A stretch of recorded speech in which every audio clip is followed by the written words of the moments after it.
This episode contains graphic content that may not be suitable for all ages. Listener discretion is advised. If you or someone you know is struggling or in crisis, help is available. Call or text 988 or chat with someone at 988lifeline.org. Those outside of the US, reach out to someone at your local crisis center or hotline. Please do not suffer in silence.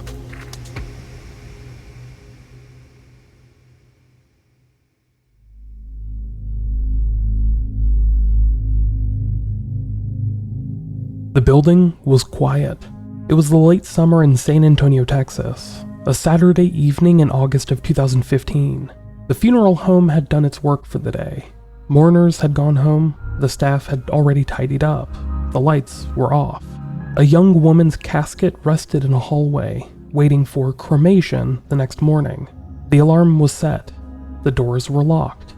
The staff walked away certain they had fulfilled their sacred duty, to guard the body of the deceased until the final act of care could be performed. But by the morning, the impossible had happened. The casket sat empty. Its hinge was bent. Its bier, the rolling stand that supported it, shoved toward an exit. The room smelled of polish and flowers, as though nothing had changed. But everything had changed, because the body inside of that casket, 25-year-old Julie Mott, was gone. No alarm had been triggered overnight. No window was broken. No door forced open. The disappearance of a living person is a tragedy that we can understand. Maybe it was an abduction, a runaway, a crime. But the disappearance of the dead, that violated something deeper, a boundary that most of us believe is sacred. That when we entrust a funeral home with our loved ones, they won't just vanish. This is the story of Julie Mott.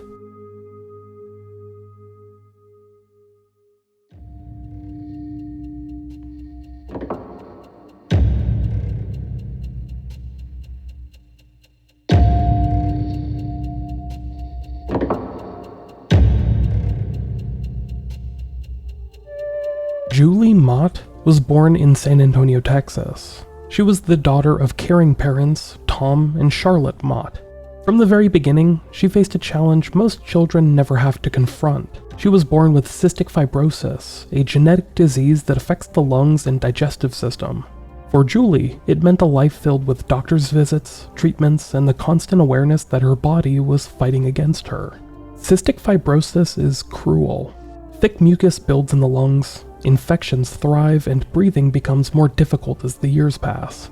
Many who live with it are told to expect a shortened life. Julie grew up with this knowledge hanging over her, but she did not let it define her entirely.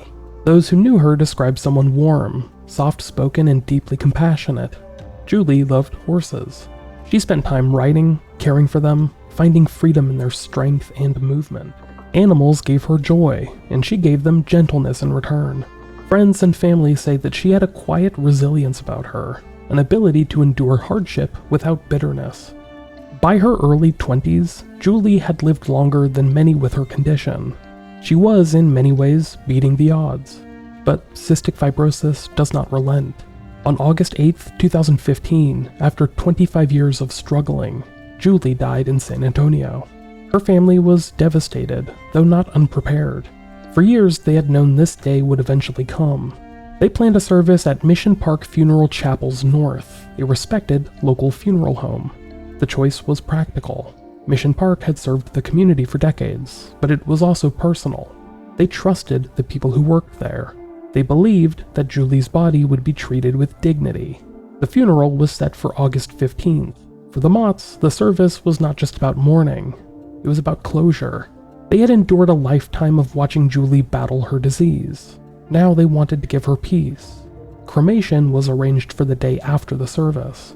In ordinary circumstances, this would have been the final chapter. A family grieving, a funeral performed, a cremation to follow. Julie's life remembered with sorrow and with love. But this was not ordinary.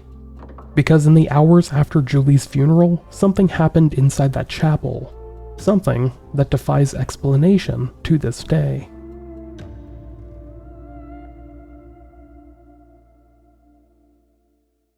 On August 15th, 2015, The chapel at Mission Park Funeral Chapels North filled with friends and family. The air was heavy with grief, but also relief that Julie's struggle was finally over. The service began at 11 in the morning. Guests spoke about Julie's quiet kindness, her patience, her love of horses. They shared how her strength had inspired them. For those who had walked beside her during her illness, there was sorrow but also a sense of peace. They all knew that Julie was no longer suffering. She would no longer have to go and visit doctors to get an explanation about what was wrong with her. Among those in attendance that day was Bill Wilburn, Julie's ex-boyfriend.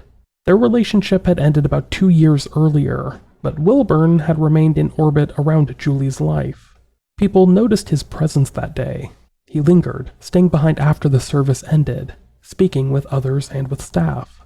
By early afternoon, the last guest had departed. Julie's casket, still closed, was rolled into a side hallway of the funeral home. It was scheduled for cremation the next day. The staff performed their closing routine. They locked the building at 4:30 p.m., set the ADT alarm system, and walked away. For them, the day had ended as it always did, quiet, respectfully, with a body in their care awaiting its final transition. That evening, San Antonio moved on with its weekend. The funeral home sat still and silent, its lights off, its alarm armed. But when the sun rose the next morning, that silence was shattered. On the morning of Sunday, August 16th, funeral home staff arrived to begin preparations for the cremation. What they found instead was something they would never forget. The casket that had contained Julie's body just hours earlier sat empty. The lid was closed, but inside, nothing. One hinge was bent, as though forced or strained open. The bier, the wheeled stand that supported the casket, had been moved to a strange position near an exit door, as if pushed hastily or dragged in a struggle. But the most chilling detail was what was missing, any sign of how it had happened. The doors showed no forced entry. The alarm system, armed at 4:30 p.m., had never been triggered. The windows were intact. The locks were untouched. Julie's body had simply vanished. Panic began spreading through the staff. They checked and rechecked, convinced there had to be some mistake. But this was no mistake. The young woman whose parents had entrusted her to their care was gone, so they called the police. When investigators arrived, they faced a scene that looked less like a crime and more like a riddle. How does a body disappear from a locked building without a trace? Police quickly ruled out the possibility that Julie had been cremated or moved by staff without record. The timeline was pretty firm. The casket was intact when the chapel was closed on Saturday. By Sunday morning, it was empty. Julie's family was notified. For her parents, who had just lost their daughter, the news was like losing her all over again. Tom and Charlotte Mott had braced themselves for the grief of death, but they were not prepared for this, to be told their daughter's body had likely been stolen. From the very beginning, the case carried an air of impossibility. In San Antonio, Texas, and in the funeral industry more broadly, there was no precedent for a theft like this. Bodies are sometimes mishandled, sometimes misplaced in horrifying bureaucratic errors. But stolen from a locked, alarmed funeral home, that crossed into territory that felt almost supernatural. And yet the reality was stark. Someone, somehow, had taken Julie Mott's body from her casket during the night. The question was, who? And more importantly, why? Police treated the disappearance of Julie Mott's remains as a crime from the start.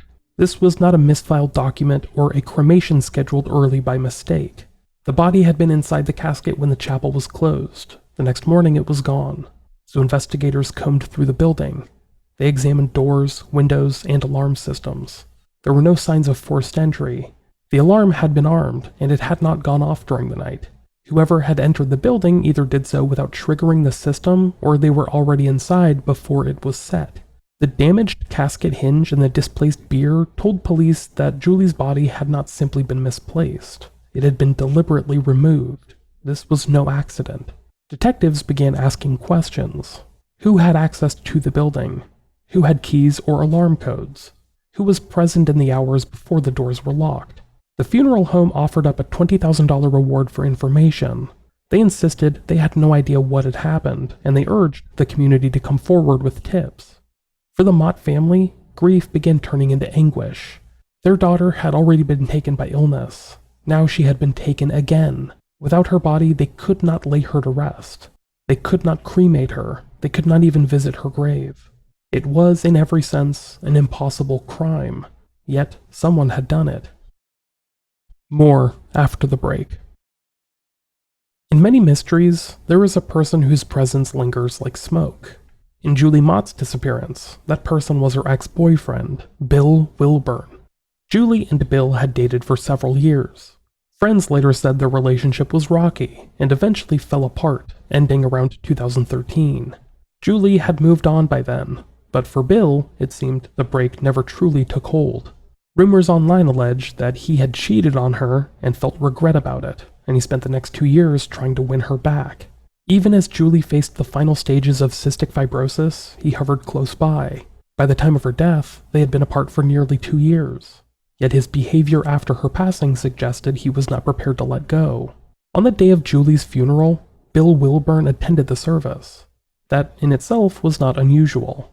Ex-partners often attend funerals to pay their respects, but his presence drew attention for another reason. He lingered. As guests began filtering out and the staff began preparing the chapel for closure, Bill remained. According to testimony later presented in court, he was the last person to leave the building. Hours later, when the doors were locked, Julie's body was still inside. By morning it was gone.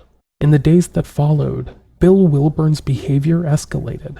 Mission Park staff reported being inundated with phone calls from him. On one day, employees said that he called more than 200 times. Investigators described him as obsessed. These calls were not simply inquiries. They were persistent, insistent, and at times hostile. Staff began to fear his presence, especially after Julie's body had vanished. The funeral home eventually issued a criminal trespass notice against Bill Wilburn, formally banning him from Mission Park properties. But the notice did not keep him away. In 2016, months after Julie's disappearance, security cameras captured Wilburn entering the funeral home at night. Staff recognized him and called police. He fled before officers arrived. The trespass was not a one-time incident. It happened more than once. In one encounter, an employee testified that Bill Wilburn was caught sneaking into the building twice in June alone. Eventually, police arrested him for criminal trespassing. In 2018, he pled guilty and was sentenced to 2 days in jail and fined. The charge was minor compared to the weight of the suspicion hanging over him, but it was enough to mark his name in court records. The strange behavior did not end at the funeral home's doors. Online, Bill Wilburn was rumored to have posted on obscure message boards and forums, leaving cryptic, unsettling comments about Julie and her death. On Reddit and other true crime spaces, users claimed to have identified him by his phrasing, his tone, and multiple references he made. Some posts hint at deep grief and fixation, while others struck readers as disturbingly detached. While no one has ever really confirmed these postings as his, the rumors have spread, reinforcing the image of a man whose mourning had curdled into obsession. In a later civil trial brought by Julie's parents, Mission Park's attorneys seized on this pattern of behavior. They portrayed Wilburn as the likely culprit of this act, suggesting that his opposition to Julie's cremation gave him motive. If he had loved her to the point of fixation, perhaps he could not bear to see her body reduced to ashes. To him, preserving her physical form may have felt like a way of keeping her alive. The argument was compelling in theory, but it faltered in fact. Investigators never found physical evidence tying Bill Wilburn to the theft of Julie's remains. No fingerprints, no DNA, no surveillance footage. Nothing but suspicion. In civil court, the jury was asked directly if Wilburn had unlawfully taken Julie's body. Their answer was no. This leaves Bill Wilburn in a weird space. His actions, him lingering at the chapel, making hundreds of calls to the funeral home, breaking in, and then posting online, paints him as a figure of deep unease. But suspicion, no matter how strong, is not the same as proof. For Julie's family, the question of Bill's involvement is torment without resolution. Did his obsession with their daughter drive him to do something drastic? Or was he simply a grieving ex-boyfriend who could not let go, whose actions looked damning but stopped short of criminal? In mysteries like this, absence is everything. The absence of Julie's body, the absence of evidence, the absence of any confession. Bill Wilburn remains, for many, the most likely suspect, yet legally he is not guilty of theft. His story is a bit of a study in unease, a man whose behavior was so strange, so persistent, so unnerving, that it shadows the case to this day, even as the central question, what happened to Julie Mott's remains unanswered. The other great shadow in Julie Mott's disappearance is not a single person, but an institution. Mission Park Funeral Home. On the surface, it was a place of tradition, a long-standing establishment in San Antonio.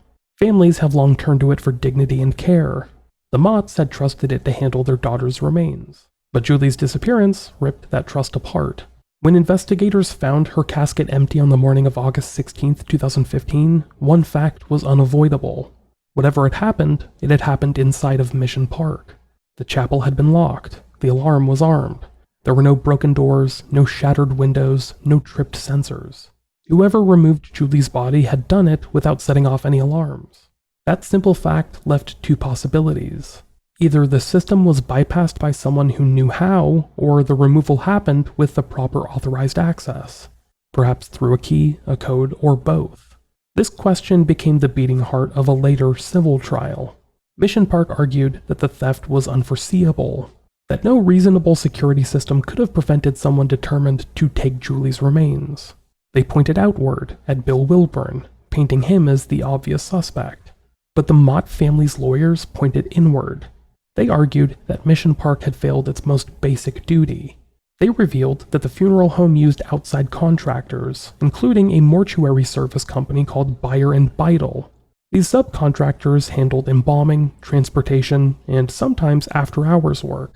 Employees of that company had their own keys and alarm codes, which meant the pool of people who could enter the building undetected was far larger than the family realized. One employee in particular, Nicholas Moreno, became heavily scrutinized. Moreno played in a metal band with a quote-unquote satanic aesthetic, and his online post included dark and unsettling imagery.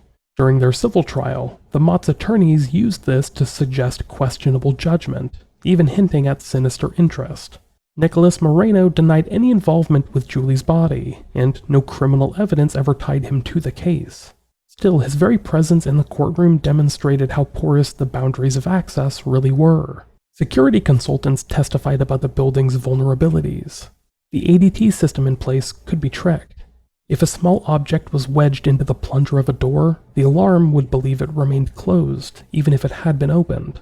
The building, one expert said, was moderately secure. Moderately secure, however, is not what grieving families expect from the guardians of their loved ones' remains. Other troubling details about the funeral home emerged. Julie's body had been left not in a locked storage room, but in a hallway. The casket itself, while heavy, could be moved on its wheeled bier by a single determined person. The very positioning of the casket suggested ease of access, not protection. The civil jury eventually sided with the Mott family. They ruled that Mission Park had been negligent, awarding the family $8 million for the anguish they suffered. While later reporting suggested the case eventually settled, the verdict spoke loudly. The institution charged with protecting Julie had failed her. Still, negligence is not theft. The trial did not identify who removed Julie's body. It revealed how many people could have done it, and how poorly Mission Park had secured her remains. But it did not say who crossed that final line. This is the problem with the insider hypothesis. The door was wide open metaphorically, even if locked physically. Employees, contractors, anyone with a code or key could have entered that night. But there is no single person who has ever been shown to have done so. The funeral home stands accused of failure, but not of theft. Yet without its failures, it is hard to imagine how Julie could have been taken at all. When a case refuses to resolve, people often turn to explanations that combine accident with deceit.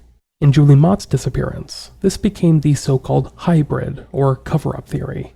The idea that her body was not actually stolen at all, but it was lost or mishandled, and that someone inside the chain of custody concealed the truth to avoid scandal and liability. On the surface, the theory has appeal. Funeral homes, mortuaries, and subcontractors deal with dozens of bodies, transfers, and schedules every week. Mistakes, while rare, do happen. Families have sued funeral homes in other states in the past for lost cremains, for switched bodies, even for mishandled remains that were buried in the wrong graves. If an error occurred with Julie's body, perhaps it was easier to stage the scene to look like a theft than to admit negligence.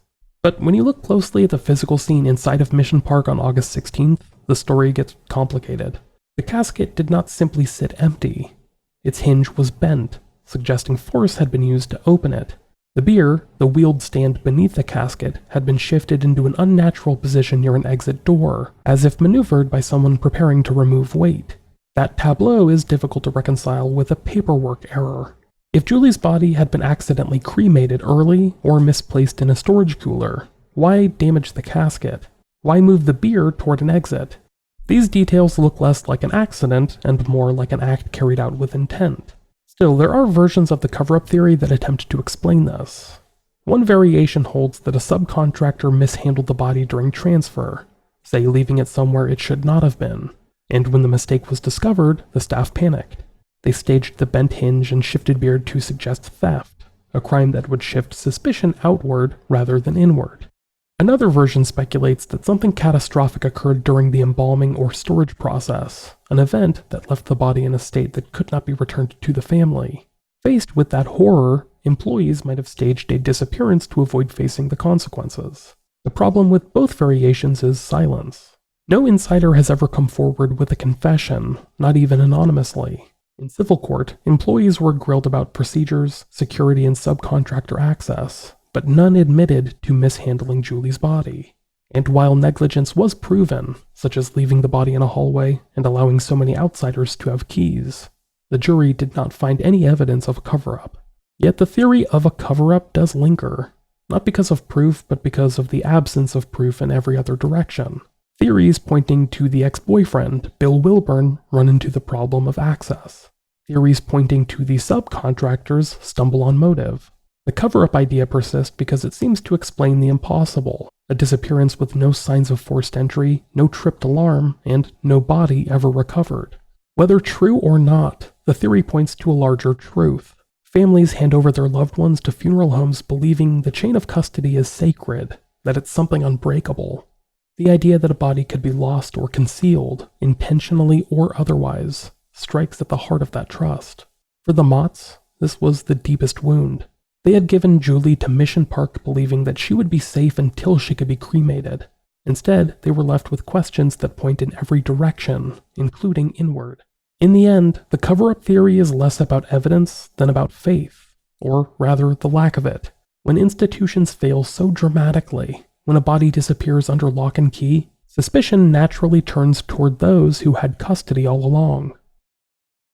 Among the theories surrounding Julie Mott's disappearance, one stands apart for its simplicity. It does not require elaborate cover-ups or intimate insider knowledge. It requires only motive, rooted in belief, that someone took Julie's body to prevent her cremation. Julie's family had chosen cremation for her remains. The process was scheduled to begin the day after her funeral. To most, this was a personal and practical decision. But for others, cremation is a deeply contentious act. Religious traditions such as Orthodox Judaism, Islam, and even some branches of Christianity historically prohibit or discourage cremation, seeing it as a desecration of the body. Even outside of organized faith, some people hold personal convictions that cremation destroys what should remain whole. What makes the theory compelling is timing. Julie's body vanished in the narrowest of windows. After her funeral on Saturday afternoon and before her scheduled cremation Sunday morning, whoever took her may have believed it was their last chance to save her from the fire. Speculation about who this person could be varies. Some people point again to Julie's ex-boyfriend, Bill Wilburn. In civil court, defense attorneys argued that he had voiced opposition to cremation. If true, that could explain a motive. He might have felt compelled to preserve Julie's body at any cost. Others suggest it could have been someone else close to Julie, a person with strong convictions about burial. Another possibility is ideological intrusion, that a stranger, someone not connected to Julie personally but driven by doctrine or belief. To that person, the funeral home may not have been a place of mourning, but a battlefield in a war over the dignity of the dead. Still, this theory faces problems. If an ideological opponent had taken Julie's body, why has it never been recovered? If someone stole her remains to bury her properly, privately, one might expect that a grave could be discovered, or for whispers to eventually reach investigators. Instead, there's been nothing but silence. The other problem that this theory faces is access. To remove Julie's body, someone needed to enter a locked, alarmed building without tripping the sensors. That level of access still points back to insiders, employees, or those with knowledge of the system. If an outsider with ideological motives carried out the act, how did they bypass security with such precision? The cremation theory remains compelling for just one reason. It explains the win. Julie's body disappeared on the eve of her cremation. That timing may not be coincidence, but it leaves the questions of who and how unanswered. In the end, this theory resonates because it's so human. Grief can distort reason. Belief can override law. The thought of someone seizing Julie's body to save it from fire is terrible, but it is also plausible. It is one of the only motives in this case that seems to make any real sense.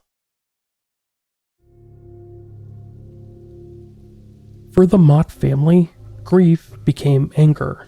Losing their daughter had already broken them, but losing her again in such a strange and careless way felt like a betrayal. They turned their focus on Mission Park Funeral Home. To Julie's family, the funeral home was supposed to be a place of protection. Instead, it was where the impossible had happened. A lawsuit was eventually filed, accusing Mission Park of gross negligence. In the courtroom, the story of Julie's disappearance was dissected detail by detail. How the casket had been left in a hallway. How the alarm had failed to reveal an intrusion. How subcontractors had free access with keys and codes. The family's lawyers painted a picture of a funeral home that had surrendered its sacred duty. They argued that Julie's disappearance was not a mystery born from the shadows, but from the direct result of lax oversight. Mission Park fought back. They insisted that they had been blindsided just like the family. They pointed outward, suggesting that an obsessed outsider must have been responsible. They highlighted the suspicious behavior of Julie's ex-boyfriend, Bill Wilburn. They argued that no matter how careful they had been, they could not have anticipated such a crime. In February 2018, a jury in Bexar County returned a verdict. They awarded Tom and Charlotte Mott $8 million in damages. The jury had decided that Mission Park was negligent. For a brief moment, the family must have felt some kind of vindication. But money was never the point. What they wanted was Julie back, and that the courtroom could not deliver. Later reporting noted that the case eventually settled. The details of the settlement were never made public. What mattered most was that the judgment stood as a reminder. A jury had agreed that the funeral home had failed to protect Julie Mott. Yet even with the verdict, the mystery remained. The court had assigned blame, but it had not solved the disappearance. Julie's body was still missing.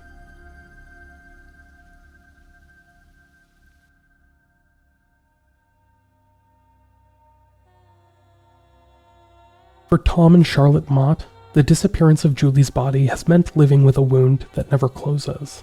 Grief in its natural form is already unbearable, but it has a rhythm. A funeral, a burial, or a cremation, a place to return to. Rituals of mourning exist to give the living a way to say goodbye. Julie's parents never had that. They never got to hold her ashes in an urn. They never buried her in a grave they could visit on her birthday. They never marked her passing in the way families are meant to. Instead, every anniversary is a reminder not just of her death, but of the theft that followed. Her father once described it as losing Julie twice. Once to her illness and once to an act that no one can explain. For the Motts, the civil judgment against the funeral home provided accountability but not closure. Money could not replace the absence of her body. It could not answer the question that gnawed at them every day.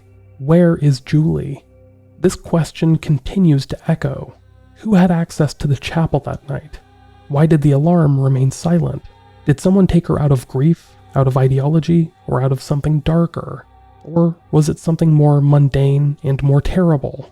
A catastrophic failure hidden by silence. Without her remains, the family has nothing to hold, nothing to lay to rest. Just the empty space of an unsolved mystery.